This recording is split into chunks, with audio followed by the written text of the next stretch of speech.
Speaking of billionaires, Brian, the news on all these IPOs, you brought this up last week, and I don't understand how consequential it's going to be to the economy, but I know it's gross. I know that it's a lot of money, and the worst person in the world is trying to become a trillionaire, Elon Musk. It's kind of weird to know that you're the worst person in the world. You know what I mean? Care. He's a literal supervillain. He is. That's true. Like, his origin story is supervillain. His attitude, the way he treats his family and his children, his worldview is villainous. His speciesism is bizarre. Like, he's weird.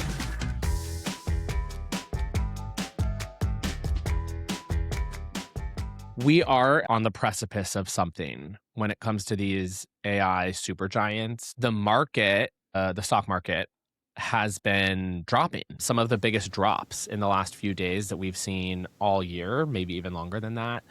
I think it's down 3% just in the last handful of days. That's mostly because AI companies are underperforming and not hitting the marks of what people are expecting. And that's coming right as they're about to IPO. It does feel precarious. I will point to just how quickly I think the economy could take a dive given the inflation numbers that we were just talking about. And if the companies that are currently seen as propping up the entire stock market, because over 70% of the growth in the stock market has come from just 5 or 6 companies, the rest are not doing well. We could actually see a tailspin enacted pretty quick. At the same time, we have this conversation boiling over, weirdly, that Donald Trump has made mainstream of, should the government own big chunks of really successful companies in America? Donald Trump started this when he started forcing companies to hand over a stake in their company to the government. We talked about this last year as Trump socialism. And now Bernie Sanders has put forth a proposal for AI companies to pay 50% of their stock over to the public.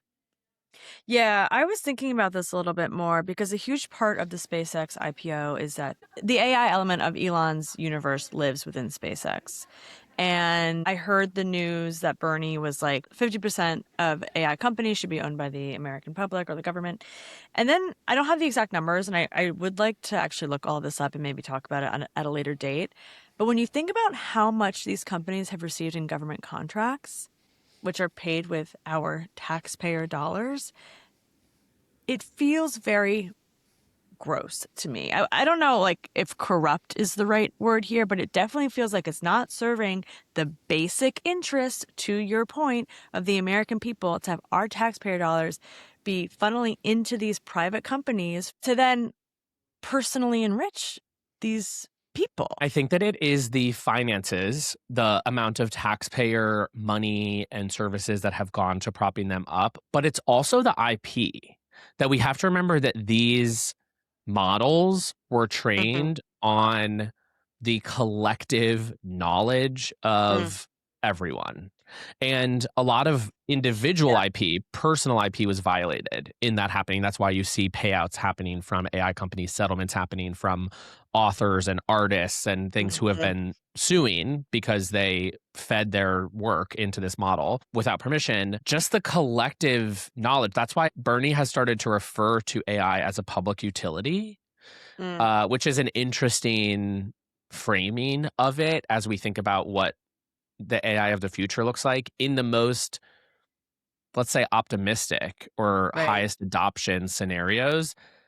I think that's kind of right. Will you be able to, in the future, function and have a successful and fulfilling life without interacting with the AI at all?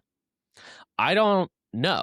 Like just comparing it to the internet, right? It's sort of internet is kind of to the point that it's a necessity in America. To that point, like if you look back at the Inflation Reduction Act, I believe, where installing broadband was a huge part of that, right? Because a lot of rural America did not have fast wired internet. I'm just confirming or validating your point that Yeah, yeah, exactly. Right. And so we do think about the internet as like a public utility. utility, yeah, And in that sense, AI could very much follow the same path. I think there's a case to be made that the government and the American public should have a stake in these companies. And maybe that's a way to address the runaway yeah, inequality that is yeah, only being accelerated by five companies buying basically everything else that like and left. 5 people getting, you Right. know, and of course hundreds of employees as well, but I don't think this is a radical idea at all. At all. I'm like, yeah, we should show me the money, like, especially when you look at the numbers around everything that's being cut with the Medicaid, the SNAP, the Social Security disappearing. What do you mean we're going to enrich these companies that, to your point, are using our individual IP that we fed into the internet, or PhDs have written in papers, or that reporters have written for hundreds and hundreds of years, or medical journals have published around research that is being defunded by the government? It's just not a radical thought. And this is the horseshoe, right? Mhm. This is where the left-right axis of politics bends into being Yeah. a horseshoe because Trump agrees Mhm. with Bernie that there is something to this. And I've been talking, I literally did an interview last night on Sirius, and reporters all the time are always asking about this political realignment that's happening where left versus center is not really the defining fight. We've talked about this. It's more about fight versus flight, or like Mhm. a strategy and generational question and divide. I think that old school Dems will be very skittish about ideas like this. Most of the gubernatorial candidates for president in 2028 are going to run away from any type of policy like this. But I Why? think, oh, because they are old school capitalist thinkers Oh, that like, you gotta pull yourself up from your bootstraps and work the American kinda, way, and kinda, the I think system is that rigged against Americans, period. totally, right, exactly, and I think that that thinking being a commonality between the far left, using air Mhm. quotes, and the center Mhm. is what has shifted the paradigm. Because we can find people who agree with that exact sentiment that you just said across the political spectrum. Yeah. That is sort of the thing that links everybody together now, is that people think that it's broken. And as we've talked about, old school Dems, establishment Dems, what the internet would call corporatist Dems, have become defenders of that system, either Yeah. wittingly or unwittingly. And that feels like the thing that's going to break in 2028. Yeah, and just to your earlier point on economic issues versus social issues, and that spectrum of Americans who believe that the system is rigged, the right side of that, or some of the far right, are also homophobic, racist, misogynist, neo-Nazis, white supremacists, right? So it's like, 100%. I wanna see my candidate talking about this. It's the corruption is abound, and, like, the self-enriching and the elected selling out to corporate interests is very, very, very real. When was the last time you used AI? 15 minutes ago.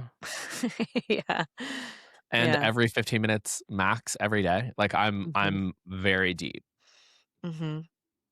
Aren't you? I'm pilled, yeah. Oh, yeah, yeah, yeah. Okay, I thought so. Yeah. Okay, the one thing that I just want to point out in what you just said that I think Mm. matters is that there are all these people who are motivated by that economic message, that they believe the system is rigged and they want someone who's willing to take that on.